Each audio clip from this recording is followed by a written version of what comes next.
Thank you, Danny. Thank you, everyone. It's a great honor to be able to present my research work. And when I look at the titles of the papers of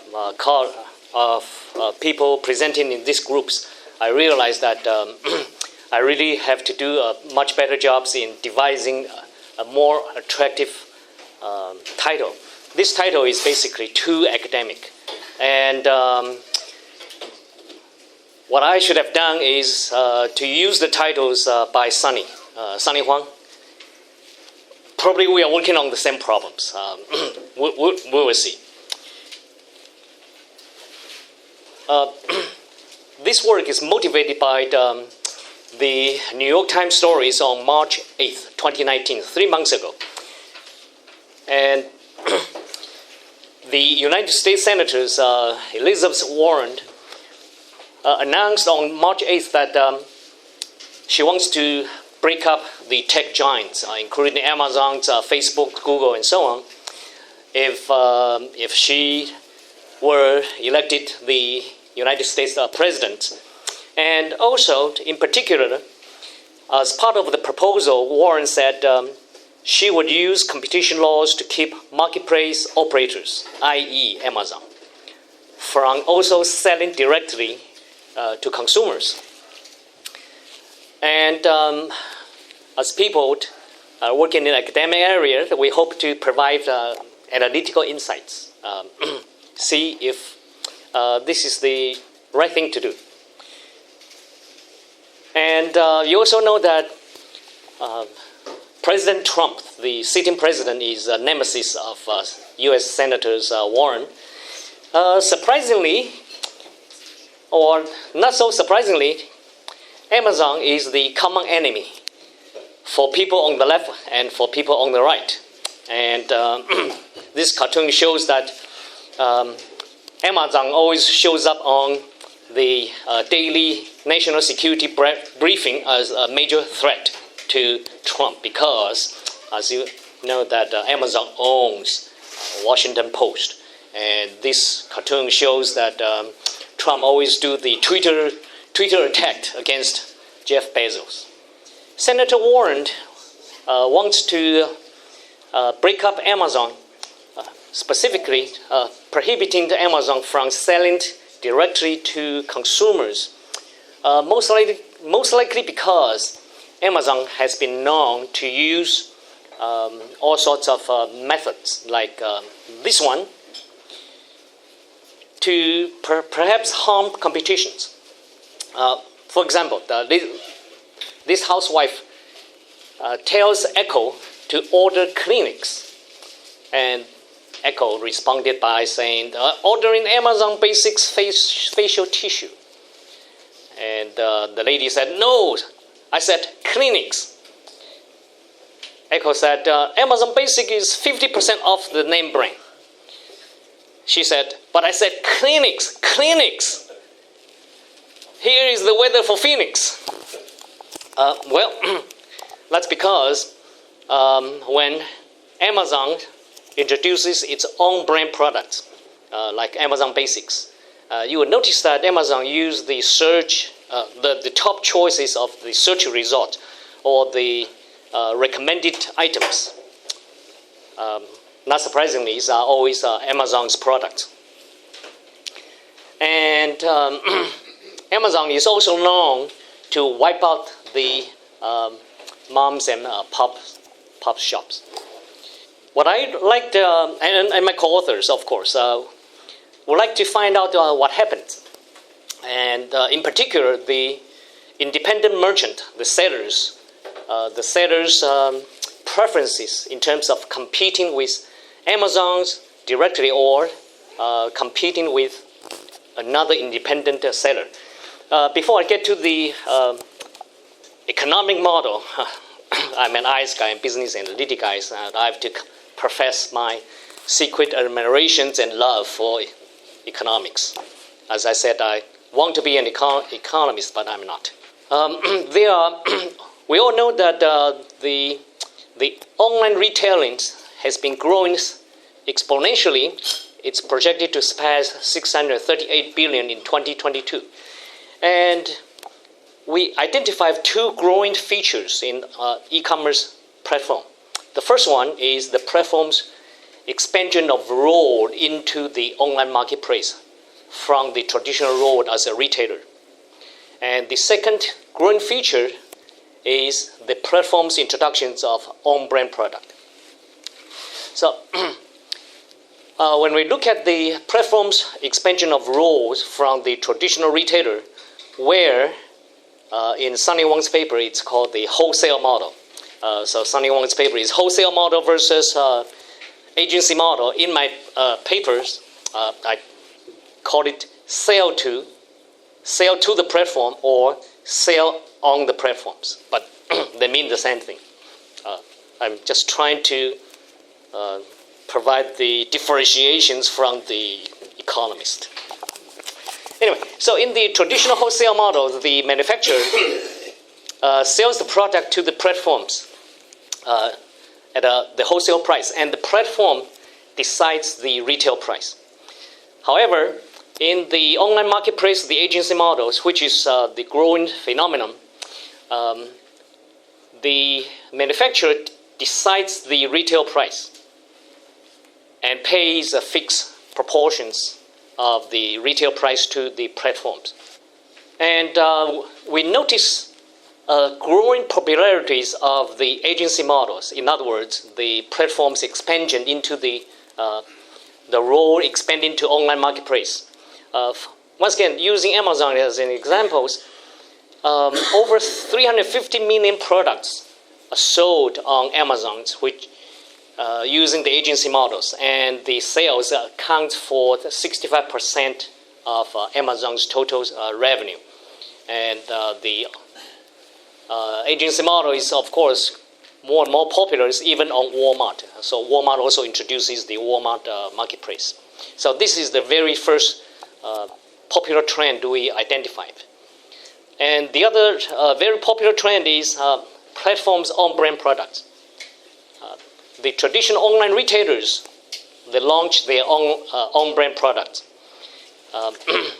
These are the examples of the Amazon's own brand products. And it's going to be 20 billions in sales by 2022. Look at the exponential growth of the Amazon's own brand. And also the exponential growth in women's clothing in particular. The growth is unmistakably exponential. And naturally, CNBC's reported that Amazon is doubling down on its private label business, stoking huge fear in some sellers. And Bloomberg Business News that Amazon's winner-take-all approach to small business, of course, once again, create a major concern for the regulators. Okay, so I'm going to show you the key research questions and findings. My presentation will be very short and sweet, and because I don't want you to put you to sleep in this bright early with the mathematics. So the first question is it always detrimental to the seller, the independent merchant, to compete with the platform who introduces the own brand product versus competing with another independent seller? And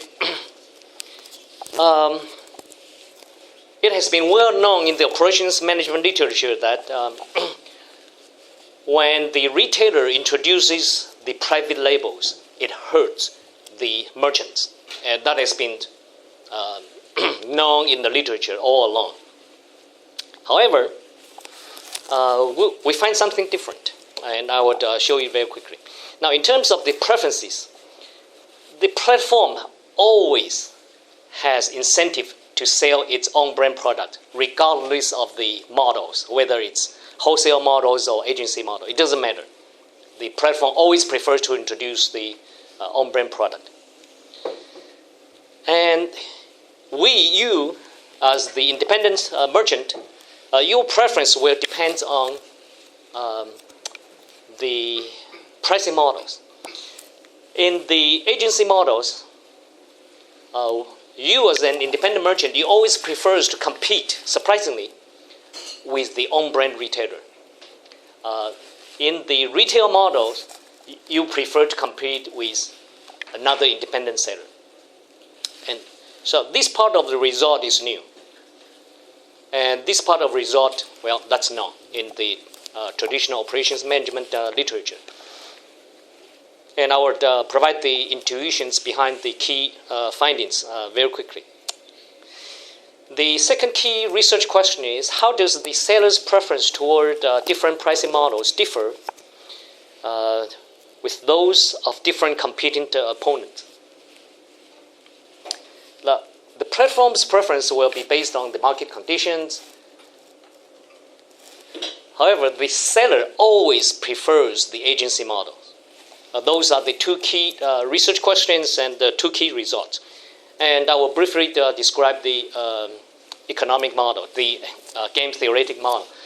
And we analyze the agency models, the wholesale models, wherein in each model we analyze the case of competing with the on-brand retailers, competing with the upstream opponent, and then we compare the results to see, as an independent merchant, what's the preference in terms of competitions with the on-brand retailers or the upstream opponent. And we do the same for the wholesale model. And then we compare the results from these two models to see the overall picture. And we will just skip the key features of the models. In essence, we modeled consumers as having the following features. Well, the consumers have uncertainty about the products. The true valuations is unknown. However, the consumers will receive private signal and about the true state of the valuations. And also, we model this is the key, the non-product advantage enjoyed by the platform, because the platforms can do a lot of tricks to induce the consumers to buy their own brand product. And that's captured by this non-product advantage multiplied by the weight, K, describing how influential this non-product advantage enjoyed by the platforms. And we have theta portion of consumers in economic literature as the informed consumers. And one minus theta portions are so-called the uninformed. Yes? S is the non-product advantage. It's the added utilities to the consumer's utility functions. The expert just pointed out. Let me make the corrections. The informed consumers are modeled by lambda, not theta. Theta is the proportion of the consumer influenced by the platform's non-product advantage. Before he asked, I just instantly realized that I didn't say it correctly. Yes. Actually, we introduced this non-product advantage to capture how influential this non-product advantage in terms of, for example, driving out the independent merchant and so on, because that is apparently the key concern of the regulators. Because Amazon, as a platform's owner, for example, they will say the people who buy this also purchase this. And on the recommended list, Amazon always recommend their own product. And this is the feature that is not being considered in the prior literature. And that is, of course, a key concern of the regulators, and that has to be included in the model. We just do the analysis. We're just going through the analysis. Hold on a second. In the agency models, the analysis of competition with own-brand retailers and the analysis with competing with upstream opponents, this is the key. Because then it just fresh that 5 minutes. Okay. 10 minutes. 10 minutes, okay. 10 minutes. Okay, here is the key results.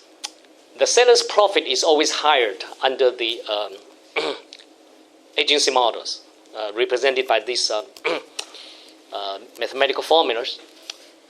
which means that the seller always prefers the prefers competing with the platforms as opposed to competing with the independent independent sellers under the agency model, and the on-brand retailer's profit is always higher. And what's surprising is this also: the total channel profit actually is higher in this case. In other words, the total channel profit under the case where the independent merchants competing with the platform with their own on-brand products is actually higher than the total channel profit where the platform is prohibited from selling the on-brand products. And once again, this result is new. And to summarize the intuition behind these new results is that, well, it's because of the agency model.